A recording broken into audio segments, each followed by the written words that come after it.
Okay, this is Linda Braswell's speech.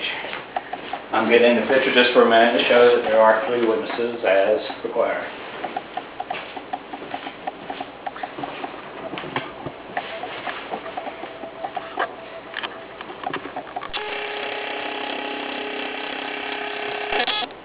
Hi, I'm Linda Braswell, and I would like to talk to you about healthcare options. Have you or someone you know ever needed to access health care but were unable to because you did not have medical insurance?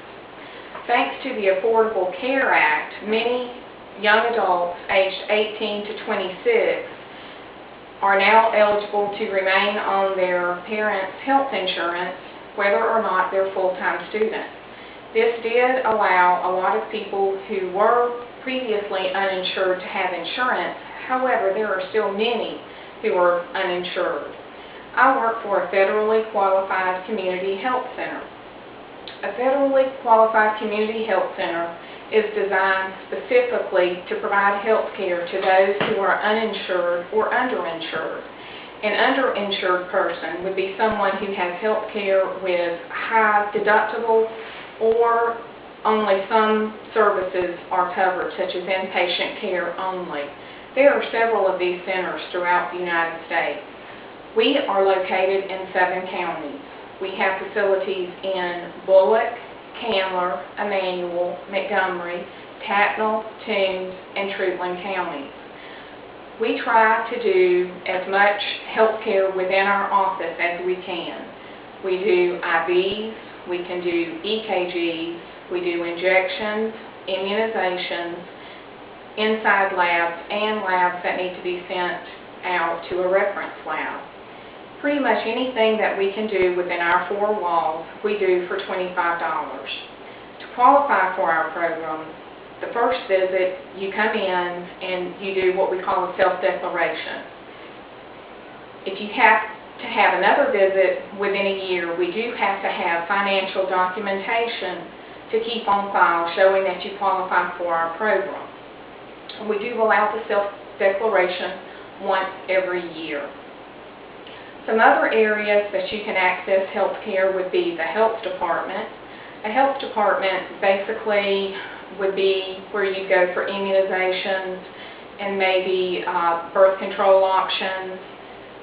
They generally can provide services for very low or no cost. Another option would be the health clinic at the college.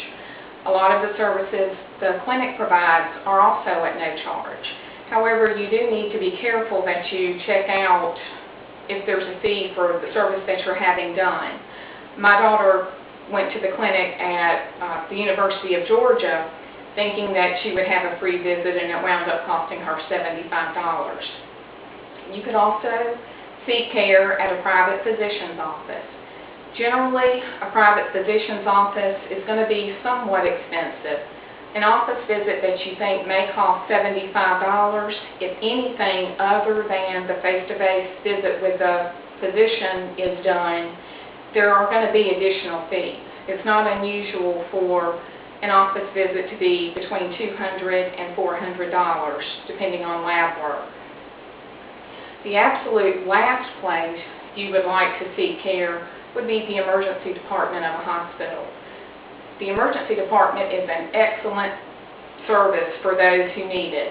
If you have had trauma, broken bones, need for stitches, think that you may have had a stroke or a heart attack or appendicitis, you do want to go to the emergency room.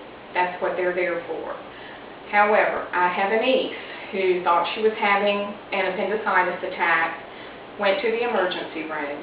They did perform a CT scan, some lab work, gave her some pain medication, determined that what she had was actually gastroenteritis. The bill for that service was $11,000.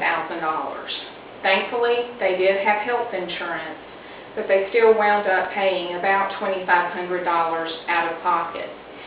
One thing that they did that I think is probably wise in that situation, when they called to let them know, because it was a high deductible policy, that their actual amount due out of pocket was in excess of $5,000, they were offered a prompt pay discount of 50%. So anytime you access health care, it doesn't hurt to try and bargain a little bit if you don't have insurance or if you're underinsured as they were. Of course, another option is to try to not seek professional help at all. There are a lot of resources out there on the internet, in books. However, if you're going to choose that option, as Samuel Clemens has said, be careful what you read about health care. You may die of a misprint. Thank you.